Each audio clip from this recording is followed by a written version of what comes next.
C'est bon à savoir, tout à l'heure on évoquait le contrôle technique qui deviendra donc obligatoire à partir de lundi. Autre changement, ce lundi et jusqu'au 30 juin, il sera interdit de promener son chien sans laisse en forêt. Mickaël, mon voisin, bonjour. Bonjour. Et merci d'être avec nous ce matin. Sur Sud Radio, vous êtes correspondant environnement pour l'ONF Bretagne, l'Office national des forêts. Mickaël, mon voisin, déjà, en quoi consiste précisément cette interdiction ? C'est une interdiction ancienne, très ancienne, de longue date, mais on n'est pas forcément toujours au courant, quoi. Oui, effectivement, c'est une interdiction qui date des années 50. Le texte n'a pas forcément été remis à jour et son explication, des fois, son écriture laisse un petit peu la liberté à certaines interprétations, effectivement. C'est-à-dire ouais. Bon, en fait, quoi, la règle elle est assez simple. Du 15 avril au 30 juin, il est interdit de promener son chien sans laisse en dehors des allées forestières. Ça veut dire qu'on ne veut pas de chiens qui divaguent dans les parcelles.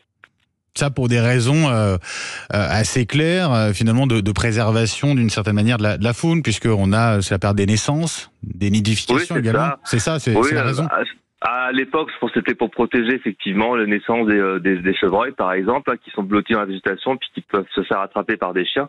Ce sont des mammifères, donc il y a une odeur. La plupart des chiens ont quand même une origine de chien de chasse.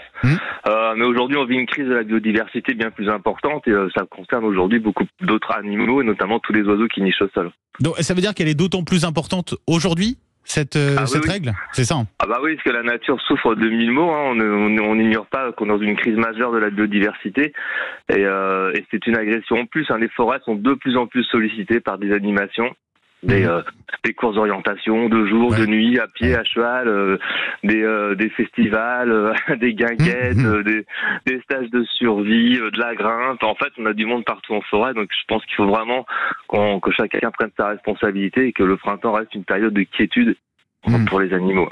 Parce qu'on parle potentiellement d'une amende jusqu'à 750 €. Là, l'idée, c'est pas forcément de sanctionner, c'est de faire de la sensibilisation avant tout. Oui, c'est ça. Voilà, les collègues qui tournent en forêt, ça fait partie de leur mission de surveillance générale.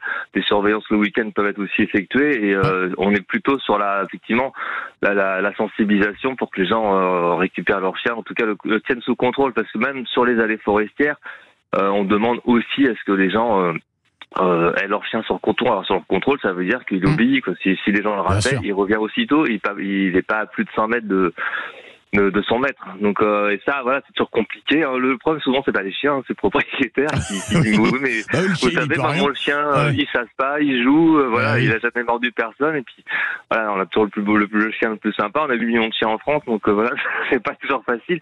Donc à la fois pour la faune et puis à la fois aussi pour les conflits d'usage, parce que on a des poussettes, on a des vélos, et puis les chiens, effectivement, peuvent s'amuser, mais peuvent aussi être un peu brutales. Voilà, donc on évite, en tout cas, de laisser son chien en liberté totale, quoi. Et c'est important, du coup, de rappeler très clairement cette règle.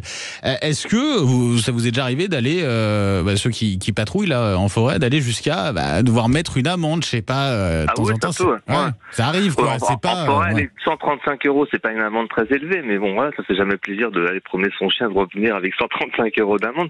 Sûr, mais oui, on est plutôt sur la sensibilisation. On essaye d'éduquer les gens, mais effectivement, quand ça se passe mal ou quand c'est vraiment un dérangement manifeste, on va jusqu'à la verbalisation. Et donc, on le rappelle, pour protéger la faune, notamment sur cette période très clairement importante de nidification de naissance, pas de chiens sans laisse en forêt, en dehors des allées forestières, à partir de lundi jusqu'au 30 juin. Merci beaucoup, Mickaël, mon voisin. Merci d'avoir été avec nous ce matin sur Sud Radio, correspondant donc environnement pour l'Office national des forêts en Bretagne. Merci à vous.